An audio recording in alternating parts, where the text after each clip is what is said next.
चलिए तो good evening सभी साथियों को। हिस्ट्री की क्लास में हम मध्यकालीन भारत का इतिहास देख रहे थे और इसमें हमने कहा था आपसे सूफी आंदोलन है, सूफी आंदोलन की हम यहाँ पर बात करेंगे। और दूसरा एक भक्ति आंदोलन।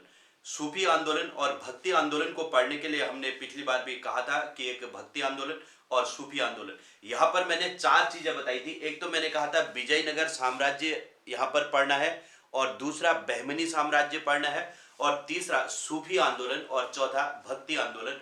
तो विजयनगर और बहमनी साम्राज्य के बारे में जो इंपॉर्टेंट बातें थी वो हमने समझी थी।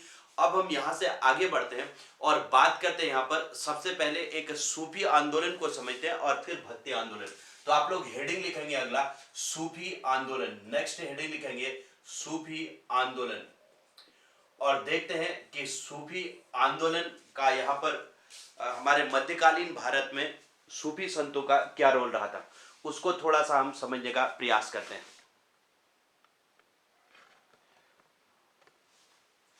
तो नेक्स्ट हेडिंग लिखेंगे सूफी आंदोलन और फिर हम थोड़ा सा भक्ति आंदोलन के बारे में भी समझेंगे। ठीक है,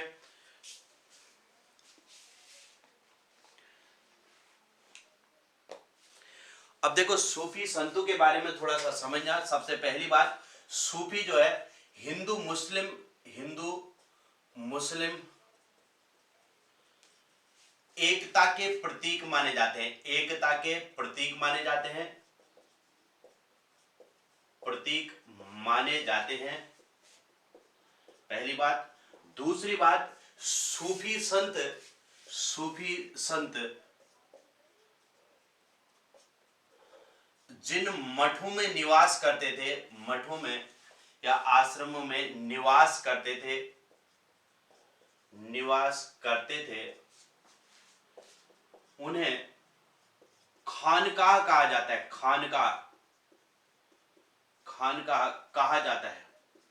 तो सूफी जहां निवास करते थे उन स्थानों को, जैसे हमारे यहां मठ कहते हैं हिंदू में, या फिर आश्रम कहते हैं, उसी तरीके से उन्हें खानकाह कहा जाता है, इनके निवास स्थान को। ठीक है। दूसरी बात, जो लोग सूफी संतों की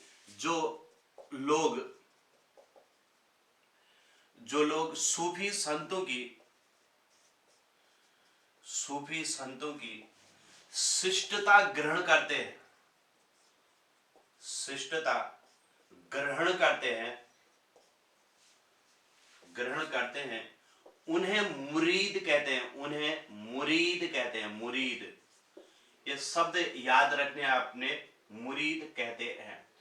आपने कई बार सुना होगा कि हम आपके मुरीद हैं, कहते हैं मुरीद का मतलब हो गया कि हम आपको फॉलो करने वाले हैं, हम आपको मानने वाले हैं। ठीक है।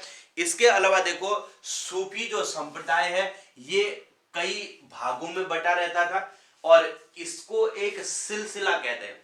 गुरु शिष्य की परंपरा होती थी, उसी को सिलसिला के नाम से जाना जाता है। ठीक है। तो सूफी संप्रदाय जो है, जो गुरु शिष्य की परंपरा होती है, सूफी संप्रदाय में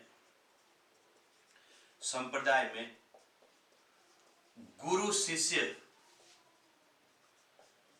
की परंपरा को सिलसिला कहते हैं, सिलसिला कहते हैं। जैसे आपने कई बार घराना नाम सुना होगा, कोई जैसे घराना है, लखनऊ घराना है या फिर इलाहाबाद का घराना है। संगीत में ये घराने शब्द आपने सुने होंगे, अगर किसी ने संगीत में कोई इन चीजों को अगर थोड़ा सुना होगा तो घराने होते हैं। उन घरानों में क्या होता है, देखो, एक कोई घराना होगा, उसी को जो मानने वाले होंगे वही, जैसे माना लखनऊ का कोई घराना है, यहाँ हल्द्वानी में भी उनकी शाखा होगी तो लखनऊ घराने के नाम से ही प्रसिद्ध होते हैं। ठीक है। और अगर इलाहाबाद का घराना है तो फिर इलाहाबाद का घराना ही यहाँ पर, जो वहाँ संगीत की यहाँ शाखा होगी, वो इलाहाबाद के घराने के नाम से ही जानी जाए। इस तरीके से ये एक परंपरा होती थी, इस परंपरा को सिलसिला कहते हैं। जैसे इसमें सबसे पहले एक गुरु होंगे, उसके बाद माना उनकी जब मृत्यु होगी तो उनका शिष्य उस परंपरा को आगे बढ़ाएगा, फिर उसकी मृत्यु होगी तो उसके बाद अगला शिष्य होगा। ये ऐसे एक सिलसिला चलता रहता है। ठीक है। तो इसी को सिलसिला के नाम से यहाँ पर जाना जाता है। तो सूफी धर्म कई संप्रदायों में बटा होता है, इन संप्रदायों को सूफी संप्रदाय में गुरु शिष्य की जो परंपरा होती है या सूफी जो संप्रदाय है, संप्रदाय ने शब्द का प्रयोग न करके वहां पर सिलसिला कहते हैं, सूफी सिलसिला इसे कहा जाता है। ठीक है, अब इसके अलावा देखो सूफी क्या करते थे, ईश्वर की प्राप्ति के लिए सूफी ईश्वर की प्राप्ति के लिए ईश्वर की प्राप्ति के लिए समा का सहारा लेते थे। समा मतलब संगीत का सहारा लेते थे। ठीक है, जो ईश्वर की प्राप्ति के लिए संगीत गाया करते थे, गीत गाया करते थे। जैसे आपने सुना होगा सूफी संगीत, आपने नाम सुना होगा, तो इन्हीं के संगीत पर जो आधारित है उसे सूफी संगीत कहते हैं। मतलब भगवान की प्राप्ति के लिए ये न तो पूजा पाठ नहीं करते थे और नहीं ध्यान भी नहीं करते थे, ये क्या करते थे, संगीत का सहारा लेते थे, संगीत गाया करते थे। तो संगीत भी एक मार्ग है ना, ईश्वर की प्राप्ति का एक मार्ग है, तो उस मार्ग का ये प्रयोग करते थे। ठीक है, अब मध्यकालीन भारत की अगर बात करेंगे, मध्यकालीन भारत में दो प्रमुख सूफी सिलसिले थे, सिलसिले मतलब संप्रदाय थे, दो प्रमुख सूफी सिलसिले थे। अब ये कौन कौन से थे, एक तो चिश्ती सिलसिला था, नंबर 1 चिश्ती सिलसिला,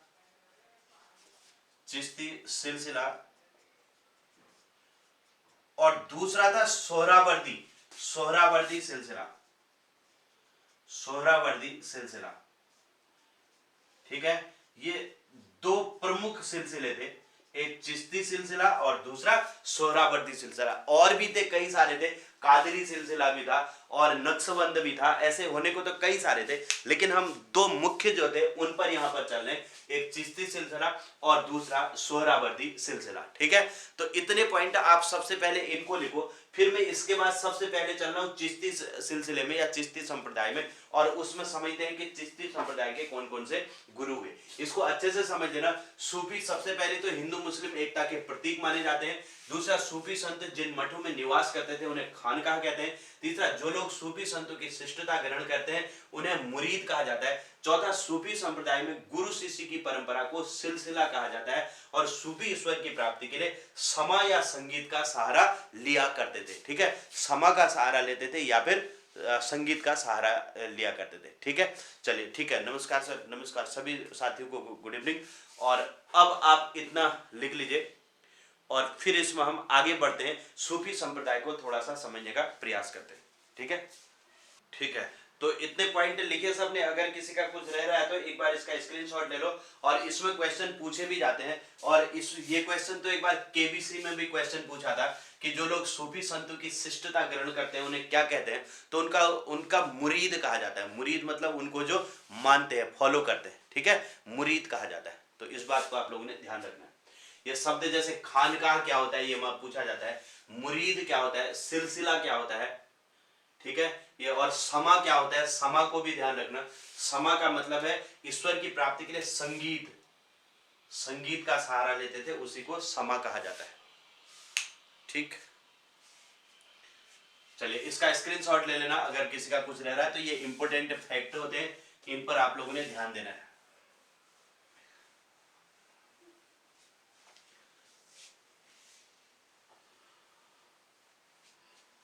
अब देखिए, सबसे पहले मैं बात कर रहा हूं चिश्ती संप्रदाय की। बहुत इंपॉर्टेंट है, यह संप्रदाय होता है चिश्ती संप्रदाय। इसको थोड़ा सा समझना आप। चिश्ती संप्रदाय, इस पर देखो कुछ नाम लिख रहा हूं। सबसे पहला नाम इसमें आता है अब्दुल चिश्ती। अब्दुल चिश्ती का नाम सबसे पहला आता है, इस पर ध्यान देंगे। इसके बाद अब्दुल चिश्ती के बाद ख्वाजा मुइनुद्दीन चिश्ती। ख्वाजा मुइनुद्दीन चिश्ती।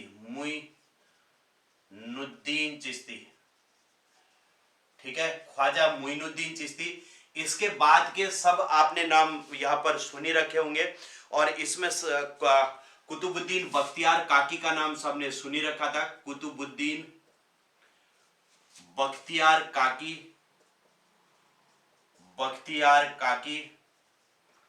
अगला नाम है बाबा फरीद का, बाबा फरीद। नेक्स्ट नाम आता है निजामुद्दीन औलिया।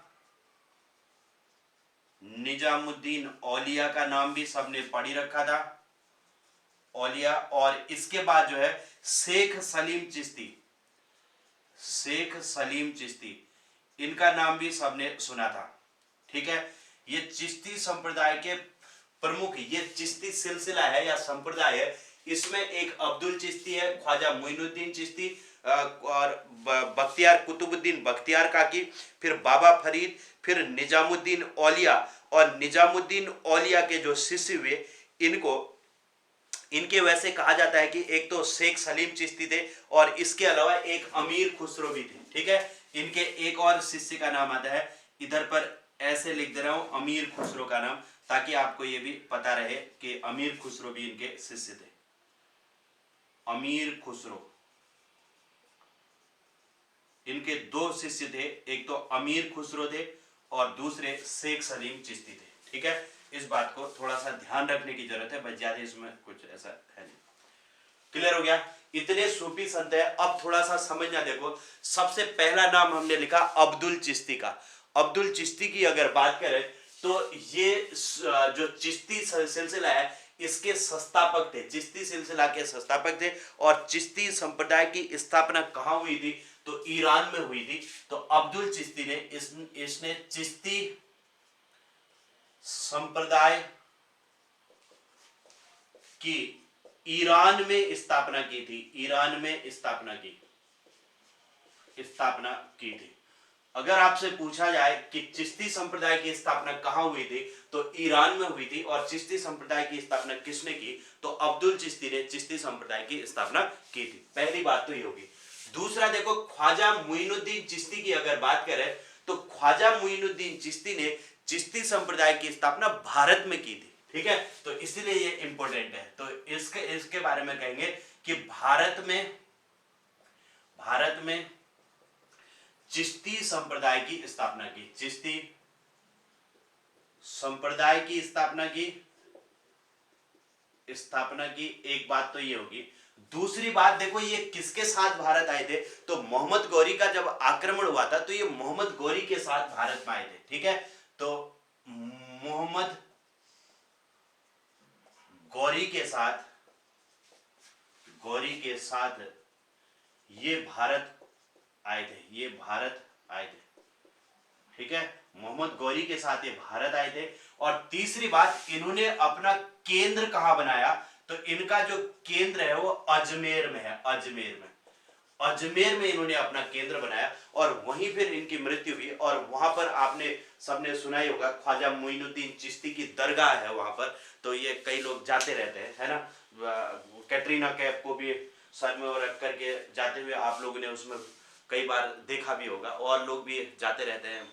कई विभिन्न जो राजनेता हैं, अभिनेता हैं, ये सब जाते रहते हैं वहां पर, है ना। तो यहाँ पर कहते हैं कि हिंदू मुस्लिम सभी लोग वहां पर जाते हैं वहां पर। ठीक, तो अजमेर की जो दरगाह है, तो ये यहाँ पर प्रसिद्ध है। भारत में चिश्ती संप्रदाय की स्थापना ख्वाजा मोइनुद्दीन चिश्ती ने की और ये मोहम्मद गौरी के साथ भारत आया था। और इसने जो है अपना केंद्र कहां पर बनाया? तो अजमेर में अपना केंद्र बनाया था। तो ये दो तीन बातें आपने इसमें याद रखनी है। कुतुबुद्दीन बख्तियार काकी, कुतुबुद्दीन बख्तियार काकी को एक तो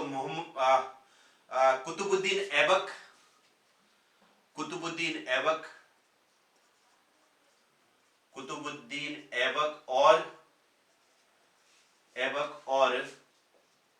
इल्तुतमिश अपना गुरु मानते थे। ये दोनों जो है अपना गुरु इनको मानते थे। ठीक है, ये आप लोगों ने तब भी पढ़ा था जब कुतुबुद्दीन ऐबक के बारे में आपने पढ़ा था, तो वहां पर भी हमने इसके बारे में चर्चा की थी कि ये दोनों जो है इसको अपना गुरु मानते थे। और कुतुबुद्दीन ने अपने गुरु की याद में कुतुब मीनार का निर्माण प्रारंभ किया था। ठीक है, गुरु मानते थे। और कुतुबुद्दीन ने अपने गुरु की याद में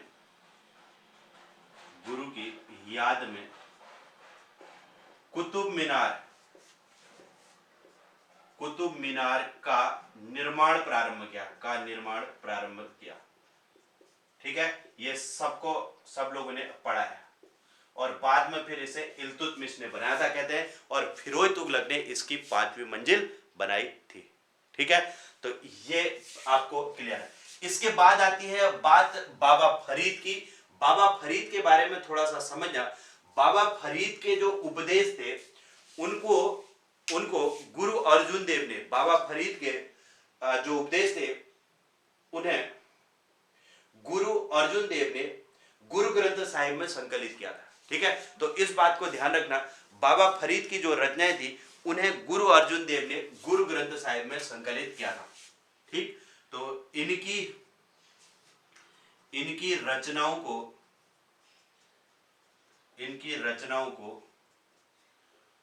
गुरु अर्जुन देव ने, सिखों के 5वें गुरु थे गुरु अर्जुन देव, इन्होंने गुरु ग्रंथ साहिब का संकलन किया था। तो इनकी रचनाओं को गुरु अर्जुन देव ने गुरु ग्रंथ साहिब में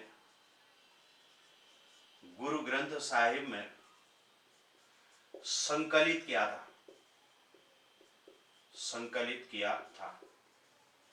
तो इस बात को आपने ध्यान रखना है कि जो बाबा फरीद के जो रचनाएं थी या उनके उपदेश थे उनको गुरु ग्रंथ साहिब में संकलित किया गया। इसके अलावा जो कबीर के उपदेश थे उनको भी गुरु ग्रंथ साहिब में संकलित किया गया है। ठीक है, अब बात आती है निजामुद्दीन औलिया की। तो निजामुद्दीन और ये सब एक दूसरे के शिष्य थे, ध्यान रखेंगे।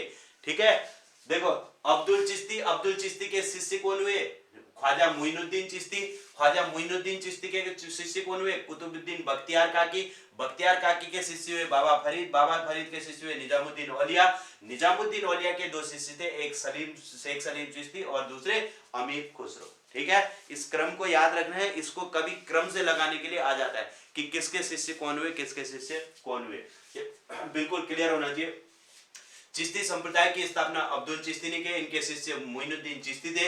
इन्होंने भारत में चिश्ती संप्रदाय की स्थापना की। इनके शिष्य कुतुबुद्दीन बख्तियार काकी हुए और बख्तियार काकी के शिष्य बाबा फरीद के शिष्य निजामुद्दीन औलिया, और निजामुद्दीन औलिया के 2 शिष्य थे, एक शेख सलीम चिश्ती और एक अमीर खुसरो। ठीक है, अब देखो, अब बात आ रही है निजामुद्दीन औलिया की। तो निजामुद्दीन औलिया के बारे में आपने पढ़ा था कि इन्होंने किसको श्राप दिया था, बताइए जरा। इन्होंने गयासुद्दीन तुगलक को, किसको दिया था? गयासुद्दीन तुगलक को हुनूज दिल्ली दूरस्त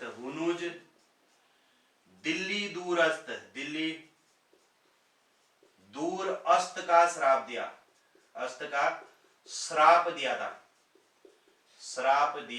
था। ये सब आपने पढ़ा था जब गयासुद्दीन तुगलक पढ़ा था कि तिरहुत अभियान पर जब ये गयासुद्दीन तुगलक गया था तो उसकी सेना ने निजामुद्दीन औलिया के साथ अभद्रता की थी, और जिस कारण निजामुद्दीन औलिया ने उसे हुनूज दिल्ली दूरस्त का श्राप दिया था, और दिल्ली पहुंचने से पहले उसके बेटे एमबीटी द्वारा बनाए गए लकड़ी के महल में दब करके उसकी मृत्यु हो गई थी। ठीक है, तो ये सारी चीजें आप ऑलरेडी पढ़ चुके हो। क्लियर? और इसके बाद निजामुद्दीन औलिया के शिष्य हुए शेख सलीम चिश्ती। और बताइए शेख सलीम चिश्ती को कौन ऐसा राजा था जो अपना गुरु मानता था? बताइए, शेख सलीम चिश्ती को कौन अपना गुरु मानता था?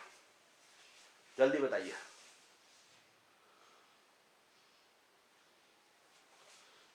बताओ, कौन सा ऐसा शासक था जो शेख सलीम चिश्ती को अपना गुरु मानता था? बताओ, जल्दी आंसर करो।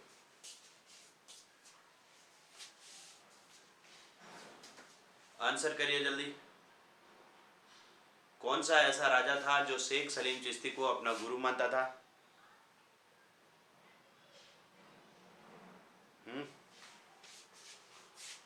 बताइए। बिल्कुल, है ना? फिर इतना टाइम क्यों लग रहा है इतने आंसर करने में? ये आप लोगों ने पढ़ रखा है ना। और अकबर इनको अपना गुरु मानता था, और अकबर ने अपने बेटे का नाम भी इनके नाम पर क्या रखा था?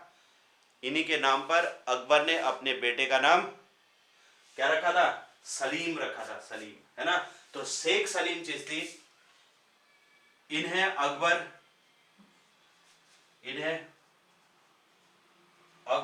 अपना गुरु गुरु मानता था, गुरु मानता था। और इनके नाम पर अकबर ने अपने बेटे का नाम सलीम रखा था। ठीक है, तो इनके आशीर्वाद से ही सलीम का जन्म हुआ, ऐसा अकबर का मानना। इसके अलावा अमीर खुसरो के बारे में एक पॉइंट आता है कि अमीर खुसरो ने जो है 7 सुल्तानों का समय देखा था। क्वेश्चन पूछा जाता है कि कौन सा ऐसा सूफी संत था जिसने 7 सुल्तानों का समय देखा था। तो अमीर खुसरो के बारे में कहा जाता है कि अमीर खुसरो ने 7 सुल्तानों का समय देखा था। सुल्तानों का समय देखा था। ठीक है, तो 7 सुल्तानों के समय तक ये जिंदा रहा था। तो ये इसके बारे में कहा जाता है, इंपॉर्टेंट फैक्ट। क्लियर हो गया? तो इतना ही है इसमें, अगर आप अच्छे से इतना पढ़ लो तो ये सूफी आंदोलन आपका कंप्लीट हो जाता है। ठीक है, तो सूफी आंदोलन में मैंने क्या क्या बताया। सबसे पहली बात मैंने कहा कि सूफी जो है हिंदू मुस्लिम एकता के प्रतीक माने जाते हैं। दूसरी बात मैंने कहा था, सूफी जहां पर निवास करते हैं उनके निवास को खानकाह कहा जाता है। और जो सूफी संतों की शिष्टता ग्रहण करते हैं, उन्हें अपना गुरु मानते हैं या उनको फॉलो करते हैं, उन्हें उनका मुरीद कहा जाता है। मुरीद शब्द आप भी ध्यान रखना है। इसके अलावा सूफी धर्म में जो गुरु शिष्य की परंपरा होती है उसे सिलसिला कहा जाता है। ठीक है, अब इसके बाद देखो, हमने यहाँ पर सूफी आंदोलन में एक और बात की थी कि जो सूफी संत होते थे ये ईश्वर की प्राप्ति के लिए समा का या संगीत का सहारा लेते थे। और एक और बात इसमें इंपॉर्टेंट निकल के आई कि मध्यकालीन भारत में 2 प्रमुख सूफी संप्रदाय थे, एक चिश्ती संप्रदाय और दूसरा हमने कहा था सोहरावर्दी संप्रदाय। ठीक है, सूफी संप्रदाय में हमने यहाँ पर गुरु शिष्यों की जो परंपरा थी उनके नाम लिखे। सबसे पहले अब्दुल चिश्ती, ख्वाजा मुइनुद्दीन चिश्ती, कुतुबुद्दीन बख्तियार काकी, बाबा फरीद, निजामुद्दीन औलिया, शेख सलीम चिश्ती और अमीर खुसरो। ठीक है, अब इसमें अब्दुल चिश्ती ने चिश्ती संप्रदाय की ईरान में स्थापना की, ख्वाजा मुइनुद्दीन चिश्ती ने भारत में इसकी स्थापना की थी और मोहम्मद गौरी के साथ ये भारत आए थे और इन्होंने अपना केंद्र अजमेर बनाया था। कुतुबुद्दीन बख्तियार काकी कुतुबुद्दीन ऐबक और इल्तुतमिश इन्हें अपना गुरु मानते थे और कुतुबुद्दीन ने इनकी याद पर कुतुब मीनार का निर्माण प्रारंभ किया था। फिर बख्तियार काकी के बाद बाबा फरीद की बात आई। इनकी रचनाओं को गुरु अर्जुन देव ने गुरु ग्रंथ साहिब में संकलित किया। निजामुद्दीन औलिया, इन्होंने गयासुद्दीन तुगलक को हुनूज दिल्ली दूरस्थ का श्राप दिया और शेख सलीम चिश्ती को अकबर अपना गुरु मानता था। ठीक है, और अमीर खुसरो, इन्होंने 7 सुल्तानों का समय देखा था। और एक बात यहाँ पर ध्यान रखना कि जो सूफी संत जो होते थे ये कभी भी जो राजा होते थे, शासक जो होते थे, सुल्तान जो होते थे, उनके संरक्षण को उन्होंने कभी स्वीकार नहीं किया। और उनके संरक्षण में मतलब उनके अधीन नहीं रहते थे, ये अपने आश्रमों में रहते थे।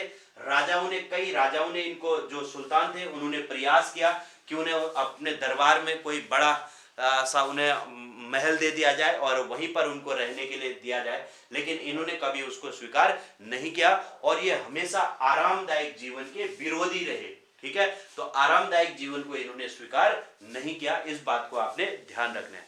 तो सूफी संतों के बारे में एक मुख्य बात और आती है कि इन्होंने आरामदायक जीवन को स्वीकार नहीं किया और जो सुल्तान थे उनकी अधीनता को भी इन्होंने स्वीकार नहीं किया, या अधीनता कह लो या उनके संरक्षण को या उनके राज्य में रहना इन्होंने स्वीकार नहीं किया।